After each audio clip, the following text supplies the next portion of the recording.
I am Lizzie with Long Distance Gamers, and today I'm going to be doing something different. My fiance, which soon to be husband, actually when this is posted, challenged me if I had to get rid of all my games and just carry what I could fit in this bag, what would I put in here?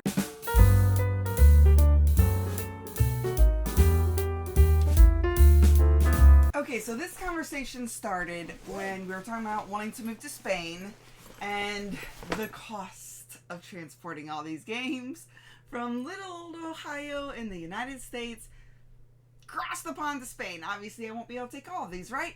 So what if I could only take this bag? So what do I put in here? Do I put games that I could replace? Because, well, I could just go get new ones in Spain when we land, but that costs a lot of money to replace all of these too. Do I put games that I can't get copies of? Because, well, you know, I have a copy of Fall of Rome. Or no, not Fall of Rome. Glory to Rome. And that's a really hard one to get. So do I pack that one? Because, well, that one would be a really hard one to get. Or do I just do what I did? I put my favorite games because I pretend like I probably won't be able to get games. If we move over there, that's going to cost a lot of money. I won't be able to get games right away. So I should probably put the games in here that I actually want to play repetitively, pretty much whatever mood I'm in. So that's kind of the route that I went. So, of course, you remember that Rado had called me the Pandemic Queen. So, you know my pandemic's going in. Now, this is just the base with the expansions and the 10th edition map. But this has a lot of sentimental value with this edition, so I can't replace it. So, with that said, this one was clearly the first one in. So we'll put that over there. Oof. Okay. And then this next one is probably going to be the most controversial, but it takes up a lot of space. It does. I could probably fit 2 or 3 other games in here, but my soon-to-be husband and I love playing this game. We would get hours of enjoyment, and it's not even in the original boxes. Like, unmatched. So this one is not in there, but it will fit in there. So I'll be able to fit all of everything for Unmatched right now in here with everything else. So Unmatched is coming. It's a great battle game, great for Jerome and I to play. We enjoy spending hours. We've done a battle. It's been a few ones of these ago, so it's not all the characters now. But we ranked and fought the characters up till we got a final winner. It was Little Red Riding Hood. Weird, right? But anyways, I have put them in these. So it's going to be Gamer Sin, I know. But all of them, they have a bag for the cards, and then they have the minis and everything in there, and then in another bag. And so I can put characters in this box. And this is the Crimson Scales one, which I'll show you this box. Oof. See? Lots of them. But so, there we go. So, nice box for storage. But that's not the only ones. I have this one too that is full of Unmatched. Well, not quite full. See, I have plenty of space for these 2 characters because they take up like that much space. But this has the game mats, the rule books, all of the adventure stuff, so I can play either route, either way. So lots of hours of gameplay with this one.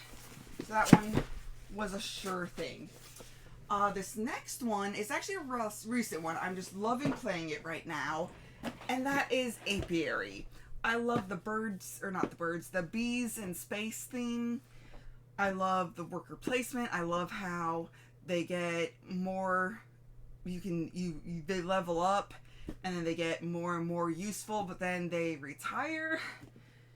And And then you have to start all over again with even spending an action to even get a new one. So you have to be careful on how you level them up. That is apiary. That one's going in there. And then we'll just move this space as much as possible because we got stuff to fit in here.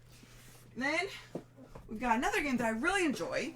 This is called Lords of Vegas.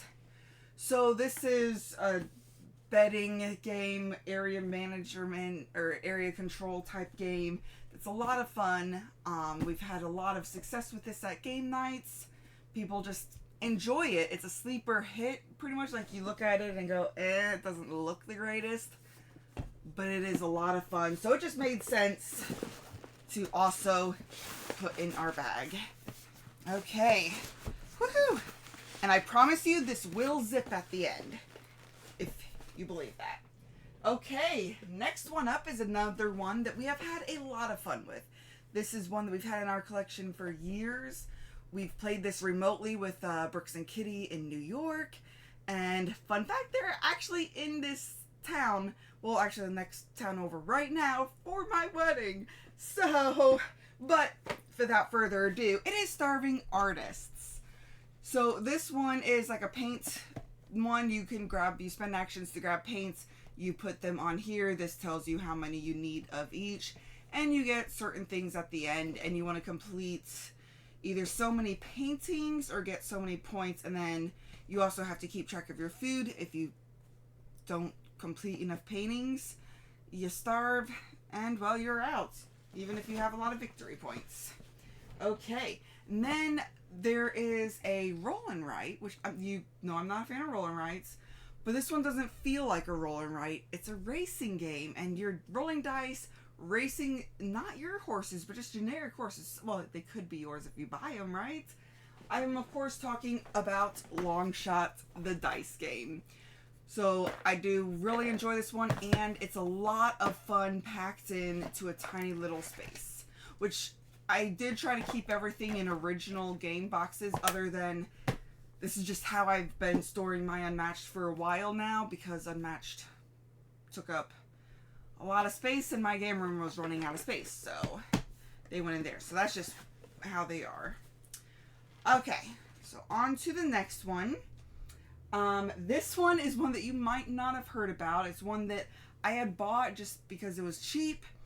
And it sat on my shelf for an embarrassingly long time. But then we played it, and we absolutely loved it, to the point that my friends didn't have a copy. They bought a copy of this game because they live in New York, so that way, you know, they could play it with other people or with me, but have a copy, because it's more fun to play when you have it, even if you can play it remotely without a copy, but it's more fun with a copy. But anyways, you'll it's simultaneous. You choose a card from your hand and you will lay it down, and then when everyone's ready, you reveal it. And basically you're trying to decide which bomb you're going to be getting further, trying to attack. It's called Bomb Squad Academy.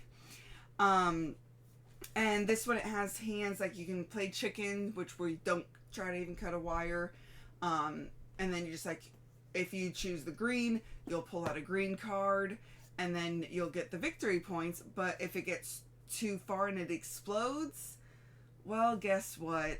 You've lost. Well, 5 points you've lost. And then you play over 2 or 3 rounds. I can't remember right now. But it's a lot of fun. And it's just... You would not look at this, expect it to be fun. But hours of enjoyment in this tiny little box. Which is great because... fits right in there. Then I have more to go, because yeah, this is full, but I just have to be able to close this. If I can close this, I get to put a game in here. So we're going to continue on. So one of my group's favorite games of all time, starting when we were first gamers and we wore out our copy to the point that we had to buy a new copy, is Love Letter. We got the original Love Letter, and it was actually the 7 Countess that got a little nick on the back to the point that you could tell it was that card, which, as you all know, destroys the game. But it's not the original that I'm putting in here. It's Archer. This is my favorite version. It has the only version that interacts with the outs card. So like every round you put a card that's out that you don't do anything with other than just not have perfect information for that last turn. But you interact with it, like, so you can guess what it is, or you could look at it, or you could shuffle all the cards with that in there. So it's a lot of fun. It has provided a lot of entertainment throughout the years, and we just couldn't not have it. And I think I put that right there. See? Now I'm level. We're good. Okay, this next one, it's a teeny tiny game, so I have the space, and it's pretty much the only game that I would want to take. It's another 2-player game or 1-player game, but it is Smitten. So this teeny tiny little thing, but it is fun. It's a quick game that just like a casual end of night thing if you're not really wanting to burn the brain or anything, but you want to have a cool little cooperative game. So, and it fits so easily right there. Oh, yeah, you weren't there. You were there. That's right. So you were here. There you go. See, you can't even see it in there. Ooh, I guess I could move that over. But no, it was like that because of reasons. So this next one we've also played a ton in my gaming group. It's a game where you have a hand of cards, and you'll pick one and you'll lay it down. And then you have to, if it's a 2 cards from it are protected, but then you have to take anything of the same color or less than or equal to that. So if you laid down a 2, you'd have 2 red, you would have to take reds or 2s or 1s or 0s up here.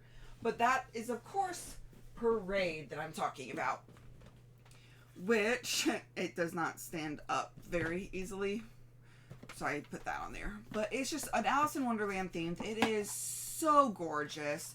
The artwork is so pretty and just very enjoyable to play. And as you can see, I play remotely, so mine are set up into the colors, so they're not even shuffled that much. But it still has some wear, and it's a very loved game, despite it not even getting shuffled. Okay. So then we got Parade. So, bag's full, right? No, because I can still squeeze one last thing in here. I wanted to get a representative of some of our favorite mechanisms. We have worker placement, we have some push your luck, some area control, we have, well, not roll and write, but we have racing game, which I love. We have Bomb Squad Academy, which is another push your luck. We have some resource management. Of course, we have Pandemic, because who does not love Pandemic? And it's my favorite game of all time. So, but my favorite version, of course, is Rising Tide. I debated, because I mean, Rising Tide is smaller, and it is my favorite way to play, but just the sentimental value, I have made characters for this, so it's just, I just wouldn't feel right not taking this. Plus, it makes it so that I get pictures of some of my loved ones because I put those on the characters. So, there is that. So, the last game that I can fit in here is a hidden movement game. One of our first hidden movement games that we fell in love with was Whitechapel. And that's, you know, Jack the Ripper going around killing, and you're trying to find him. Well, they redid it, and it's called Whitehall. So it's pretty much the same concept. You're going around trying to kill, but you have to do it in specific spots, and you have to do it in all 4 quadrants, and then get home. So it's a lot harder as the Jack character to time this out. I don't think I've ever won as Jack in this. Yeah, I think I've only ever won as an investigator. So, but yeah, very challenging, hidden movement. Very, very fun. And I could not bring it, right? So, does this zip up? Let's make sure we got as much space here as possible. Okay. And this is a drum bag, actually. I got the idea from Z from the Dice Tower. But it's a nice big bag. And we got this around front. This coming around the side. Come on, you got this, you got this. Oh, look at that. They just need to connect. And now, I can tell my future husband, hey, I got my bag of games that I would take with us. You're carrying it, babe, because, yeah, as you know, this is very heavy. Oof. I don't know if I can even lift this. Can I lift it? Oh. Okay, it's, yeah, Jerome will be carrying this. So if we have to flee, he's gonna have some muscle building time with this bag. But yeah, that's it. That is the bag of games that if I had to, and I could not take anything else other than this bag, those are my choices. Thank you very much for watching, and until next time, just remember to have fun, be present, and be you. Thank you all for watching. If you have any questions or comments, feel free to reach out to us. We would love to hear from you. Also, if you find value in our content, please like, comment, or subscribe. Let a friend or family member know that we exist. Help us spread our channel and bring remote gaming to a table near you. Thank you very much, and have a great day.